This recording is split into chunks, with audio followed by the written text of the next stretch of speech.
Assalamualaikum warahmatullahi wabarakatuh. Apa kabar semuanya? Saya harap kabar kalian baik-baik saja. Nah, hari ini kita akan memasuki pertemuan ketiga.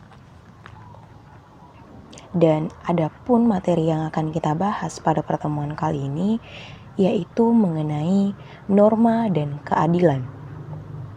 Bagian A, norma dalam kehidupan bermasyarakat. Yang pertama yang harus kita ketahui yaitu pengertian norma. Menurut Rescott Pound, norma terdiri atas 3. Yang pertama, kepentingan umum. Kepentingan umum terdiri atas 1. Kepentingan negara sebagai badan hukum untuk mempertahankan kepribadian dan substansinya. Contohnya, mempertahankan diri dari serangan negara lain. Yang kedua, kepentingan negara sebagai penjaga kepentingan-kepentingan masyarakat. Contohnya, menjaga fasilitas-fasilitas publik dan kestabilan ekonomi. Yang kedua, kepentingan masyarakat. Terdiri atas kepentingan masyarakat bagi keselamatan umum. Contohnya, perlindungan hukum bagi keamanan dan ketertiban. Yang kedua, kepentingan masyarakat dalam jaminan lembaga-lembaga sosial. Contohnya, perlindungan lembaga perkawinan atau keluarga.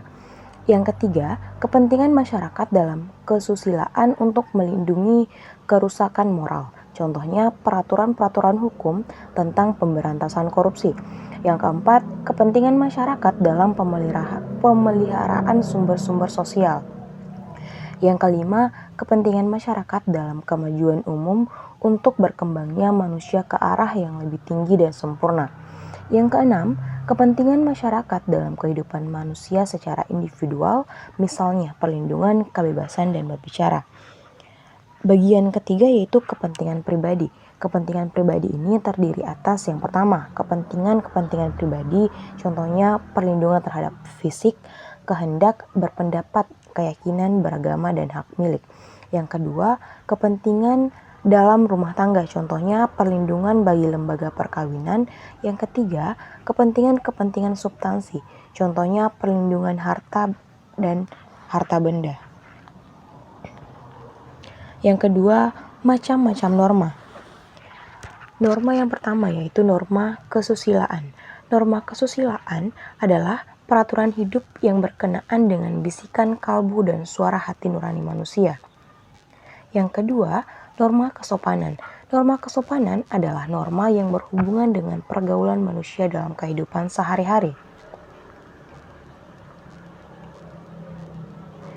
Yang ketiga, norma agama. Norma agama adalah sekumpulan kaidah atau peraturan hidup manusia yang sumbernya dari wahyu Tuhan.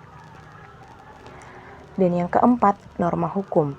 Norma hukum merupakan peraturan mengenai tingkah laku manusia dalam pergaulan masyarakat yang dibuat oleh badan-badan resmi negara serta bersifat memaksa, sehingga perintah dan larangan dalam norma harus ditaati oleh masyarakat. Cukup sekian materi mengenai norma dan keadilan pada pertemuan kali ini. Billahi fisabilil haq fastabiqul khairat. Wassalamualaikum warahmatullahi wabarakatuh.